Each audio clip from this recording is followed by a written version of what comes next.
Magandang tanghali sa inyong lahat. Narito tayo ngayon sa bahay nila Binibining Felicita Dakis upang siya ay ating makapanayam at upang dagdagan pa ang ating kaalaman tungkol sa lingwahe na kanilang ginagamit dito. Magandang tanghali po sa inyo. Narito po kami para hingin sana ang inyo pang mga kaalaman tungkol po sa mga lingwaheng ginagamit niyo rito. Maaari niyo po ba kami bigyan ng mga ilang kasanayan na inyo na pong natutunan dito buhat nang kayo nagkamalay? So ngayon, pagka-umpisa pagsalita, yung pagtawag namin sa nanay namin, ima lang ang tawag namin. Ibig sabihin ng nanay. Ima. Di ibig sabihin po nang kayo'y magkamalay na at magkaedad dito sa lugar na ito, Kapampangan na po agad ang inyong natutunan. Oo, Kapampangan na. Maaari nyo naman po bang sabihin sa amin o ikwento sa amin kung paano nyo natutunan ang pagsalita ng Tagalog?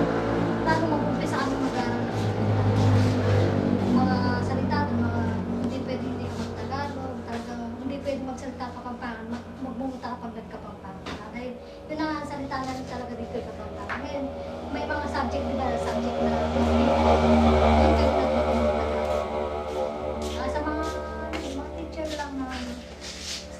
kumbaga, talagang natutunan nilang kung pag-Tagalog sa pag-aaral. Simula nung kayo nag-aaral. Paano naman po yung pagkakapampangan nyo? Ano po yun? Na-develop pa po siya lalo nung lumaki kayo or? Hindi, yun na talagang ano namin, wala pagkasalita namin mula pagkabata. Yun na po talaga. Oo, Kapampangan na talaga. Hanggang Pero sa ngayon. may halo na rin dito kasi boundary na to ng Aray tsaka ng Nueva Ecija. Kaya halo na rin sa Tagalog, hindi pa rin kami puro-puro ng Tagalog. Sila nanay, puro-puro talaga, taga-gulap sila. Yun ang puro-puro Kapampangan, hindi sila makalo ng Tagalog. Di kayo bilang anak nila, mula po ba ng isilang niya kayo, sila na ho mismo ang nagmulat sa inyo sa salitang Kapampangan? Sila na. Hanggang sa ngayon na kung tumanda kayo, yun na po ang inyong nakagawian. Kapampangan. Mga anong panahon nyo na lang po o saang mga pangyayari nyo na lang po nagagamit ng salitang Tagalog dito? Pag may mga napapasyal dito ng mga bawa, yung mga kagaya nga, mga pamangkin ko, hindi mo na sila nagtatagalog na sila dahil para daw may makakausap silang mga ibang lugar, bawa sa Manila, marunong sila, hindi sila magiging ignorante. Mga salita nila, Tagalog na. Yun, nagtatagalog lang kami. Pag may mga kagaya nyo, mga Tagalog kayo, doon lang kami nagtatagalog. Pero kami magpapamilya nag-uusap, Kapampangan talaga. Hindi kami nagtatagalog. Halimbawa naman po, kayo ang napupunta sa ibang lugar, sa Manila, ganyan, or sa tulad po ng mga Laguna. Kayo po ang nalilibot doon.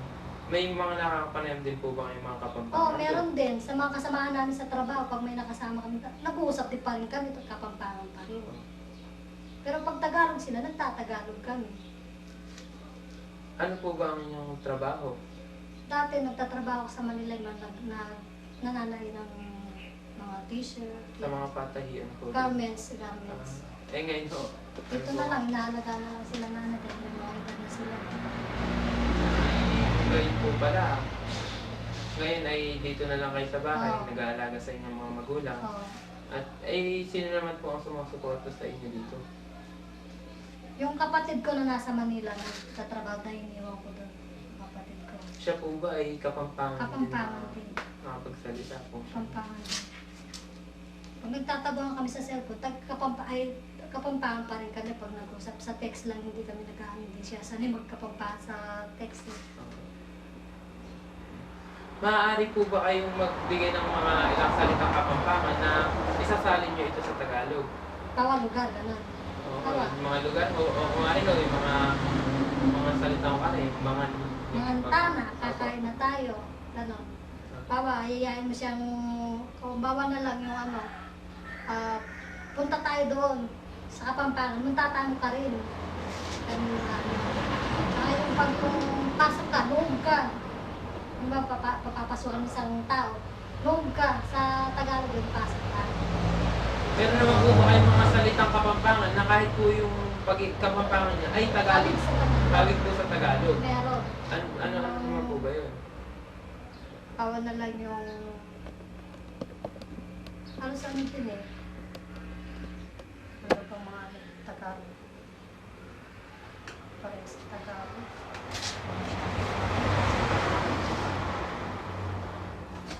Halimbawa po, kanina po kasi sa nakapanayam namin sa Barangay San Vicente, meron po siyang binigay halimbawa yung inom.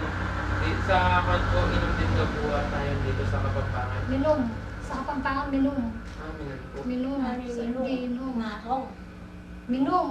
Iinom ba? Iinom. Iinom ng tubig, ano? Hindi inuman sa Tagalog yun, minom.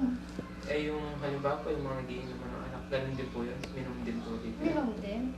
Hindi siguro purong-puro Kapampangan yung na ano. Hindi Kaya po inom siya. din. Lola ng mga salitang Kapampangan at pagkayari niyo pong pag-usapan ay maaari po bang isalin niyo ito sa Tagalog. Okay. Sige. Ma Madatawarin din kayo din kaya nagulay talagang Kapampangan na. Wah, Para kung kayo kaya. nalago kami kanta pa ng Tanda dapat. Kapampangan. Bulak ng dapat. Tapos din hanggang katatagpang lang rin. Hmm. Tapos purong-puro kong Kapampangan na ako. Purong talaga. Ako kaya. Pero, maski ang nanganak kami pa, hindi kasabi ng Tagalog yan. Natibat kami Tagalog. Pero mo English, ulit yan ako ulit na English. Kaya ako yan, grade 1. Ang pinag-uusapan namin ni Nanay, yung mga yung pamilya niya, talagang purong-puro Kapampangan. At kung saan sila, lugar na taga saan sila. Tapos yung pamilya niya, purong-puro Kapampangan sila. Total. taga saan naman po ba talaga? Ang Davao, Pampanga. Kumbaga, nasa central mo sila ng Pampanga. Pampanga. Kaya talagang puro sila. Puro sila, buong pamilya sila. Yun ang pinag-usapan namin. Eh ngayon ho, nasa na ho yung mga kapatid ni Lola? Nasa Kupang naman, nailipat naman sila sa Kupang. Dahil nagbahalo siya sa Tandapa. Kasi nga, nung panahon ng pag-alis ng mga hapon, Nalipat sila sa pinaalis ang Kupang. mga tao Doon sa lahat yung mga Manila. kapatid niya. Eh, sa Candaba, wala kami Di pagkikita. siya lang po ang nahiwalay sa kanyang magkakapatid. Nakapag-asawa siya dito sa Hindi, Mapanga. malapit lang naman yung Magkaliit lang. dahil sa Kupang Aray at Pampanga. Kasi yung munisipyo, ito lang, isang sakay lang. Diyan lang sa may... May ilang kilometro po ba ang munisipyo mula rito? Mapila yung kilometro yung kaya mo lagi. Hindi kayo masyadong uling. Kasi isang sakay lang eh, isang sakay lang. Magkano ho ba? 13 ang pamasahe. Mula ho dito hanggang Oo. munisipyo? Paglampas mo ng tulay, yun na yun. Aha. Yun ang munisipyo ng Mapana, Harayan. Maaari po ba kayong ating magbigay ng ilang mahalagang detalye dito sa barangay, sa bayan ng Arayat? Harayan? Opo, mga Kagaya ng... ilang mga kwento na po na simula pa nung araw na naging bahagi na rin ng kasaysayan po Arayat. Si nanay na ang kausapin nito. Sige, maaari po siya. Si ate na ang kapanay nito. Salamat po. Yung Hindi, salamat po at Oo. amin naman po kausapin ng inyong nanay. Oo. Napakalaki po nang naibigay niyong tulong sa amin. Okay. Lola, magandang tanghali po. Nais ko lamang po sana magtanong sa inyo ng mga ilang katanungan at kung maaari po sana ay mabigyan niyo ito ng kasagutan. kung kaya ko. Sige Lola. Gusto ko lang kung sanang malaman kung sa Kapampangan ho ba ay may mga kultura silang naiiba sa Tagalog. Halos magkamukha din ho ang mga kulturang Sabi ko. maaari po bang ikwento niyo sa amin ng mula sa inyong pagkabata hanggang sa kayo ay tumanda na. Kukwento ko. Oo. Mga Mula nung pagkabata ko, dahil malapit kami sa kapinakan ng Candaba, ang trabaho namin, lumulusong sa kapinakan ng Candaba, tumutulong sa mga namimitas ng pakwan. Hanggang sa umabot kami ng pagdating ng mga hapon, doon nga kami natigil. Dahil nga yung mga hapon, ayaw niya kami gagala-gala. Dahil sa amin, dadaanan mo mula sa baryo namin sa Bulak. Dadaanan mo, kakalaki ng maisan, tapos kamaliman na.